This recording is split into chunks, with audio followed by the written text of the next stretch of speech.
A spider bite killed Ryan McCully. He flatlined and woke up standing in front of an ocean made of souls. In this video, you'll hear Ryan's first-hand account of what happened when he left his body, crossed into the afterlife, and entered a place no one can point to on a map. What is this realm where souls move with purpose? And why did one of them turn, smile, and nod like she'd been expecting him? This isn't just a story about near death. It's about what's waiting on the other side. By the end, you might see life, death, and everything in between in a completely different light. It all started with what we think was a spider bite. A couple of spots on my body started reacting violently, and within hours, I was spiraling. Doctors ran all kinds of tests.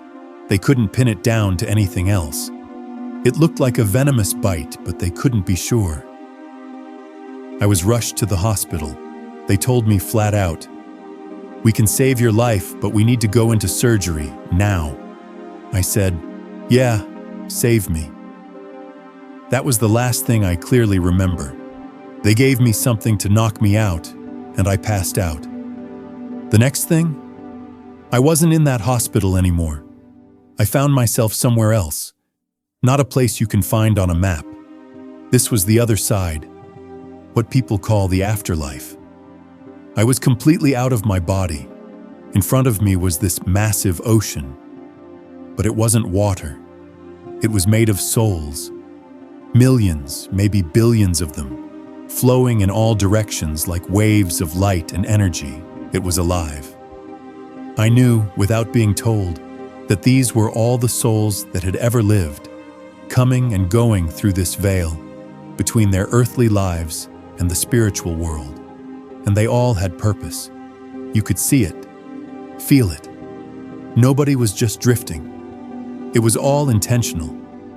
I was just standing there, curious, watching. So I tried something. I looked at just one soul. A random woman, probably in her late 50s, with wavy blonde hair. The moment I focused on her, I saw her clearly. She turned to me, smiled, and nodded. And I smiled and nodded back. Just like that. Mutual respect. She knew I was observing, and she was okay with it. Nothing awkward, no confusion, but there was more. Off in the distance, I could see layers, levels to this place. One space had intense activity, people doing things with meaning. Another was just filled with light, peaceful, calm. The kind of peace you don't even know you're missing until you feel it. And then there was something even further. Something I can't describe. Not because I don't want to, but because I can't. There are no words for it. But the message I got in that moment, the deep knowing, was that everything is going to be okay. Everything already is okay. The suffering we go through here, the heartbreak, the pain, the confusion, it's so small compared to what's really going on behind the scenes. There's a bigger picture. We just can't see it yet. But I wasn't done. Suddenly, I thought about Earth again. My family, my life. I wanted to see what was happening while I was in surgery. And boom, I was in the hospital again. Not in my body yet. I was in the waiting room with my family. They couldn't see me, but I was there. My ex-girlfriend and my aunt were having this deep conversation. She was telling my aunt about how her mom used to guilt her with Bible verses, weaponizing scripture. And I was there chiming in like, "Yeah, good point. That's solid advice." It's funny, I really believed they could hear me. Not with their ears, but in their souls. When souls talk to each other, I'm telling you, they hear. Something inside of them gets it. Later on, when I was back in my body, my ex and I were talking again. She brought up that same topic, her mom and the guilt and scripture. I told her, "We've already talked about this. You were talking to my aunt about it." She stopped. Her face went pale. "Ryan, that happened while you were in surgery. You were unconscious. Then it hit me. I remembered everything. That waiting room. The lights were low. The chairs were arranged a certain way. The TV was in the corner. My aunt had complained about the lights and asked them to be turned down. My ex confirmed it all. That moment changed everything for both of us. But the craziest part wasn't even that.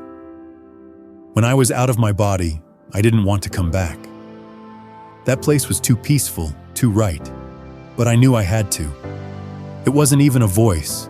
It was just this truth I understood. You have to go back. And so I did. I saw my body again. I told myself, let's go. Time to get back in. I forced myself in, and the moment I did, I sat straight up in my hospital bed in the recovery room, scared the life out of two nurses who were just sitting there. I wasn't supposed to be awake yet. They called the doctors and confirmed that, yeah, I was very much awake. But I could barely control my body. It felt alien, like trying to drive a car with chopsticks. I couldn't see well. Everything was too bright. The nurses spoke to me and I told them, I can hear you, but I can't see you. When I closed my eyes, though, I could see. Not with my eyes, but with something else. I could see the room. I could see the people. My soul's eyes still worked, even though my body was lagging behind. They rolled me out to meet my family. I was half in and half out of myself. That's when it happened. My grandmother, who had died years ago, came to me. She told me to give my aunt a message. Stop staying up at night crying. I'm okay. You don't have to be sad anymore. Be happy. I told my aunt. She broke down. No one knew she stayed up crying for her mom. I didn't know. It was just one of those things she kept to herself. But she believed me. Fully. She knew it was real. I saw other family members too. Other people who'd passed. My family told me later that I'd said some things to them. Messages meant for others. But I couldn't remember all of them. I do remember this, though. I was still slipping in and out of my body. At times I'd step out just to take a break, and my body would still talk, like I was on autopilot. I literally watched myself talk and thought, what am I saying now? And I'd listen, and it was still me telling the truth. It made total sense while I was out there. Now, I don't even know how to explain that, but it happened.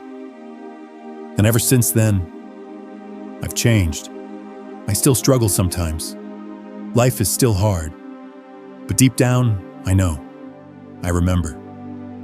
Everything really is okay. Even when it hurts. Even when it doesn't make sense. The people we lose, they're not gone. They're just ahead of us. Waiting. And when it's our time, we'll go too. But until then, we're still here, still trying to figure it all out. We are the eyes, staring lost, but I've seen what's behind the veil, and it's beautiful. Looking back, it's wild to think how close I came to never waking up again. But even wilder is what I saw and felt when I crossed over. It wasn't just about seeing souls or hearing messages. It was about gaining a kind of peace I didn't even know existed. And the truth is, it stuck with me, quietly shaping how I see life now. I don't look at death the same way, or pain, or even time. Things that used to rattle me don't hit as hard anymore. Also, don't see people as just faces anymore. I see them as souls, moving, learning, struggling, just like I was. I don't claim to have all the answers, but I know now, deep in my bones, that this life isn't the end. And if you're still here, watching or listening to this, then your part in the story isn't over either. So keep going. There's more ahead than you can imagine.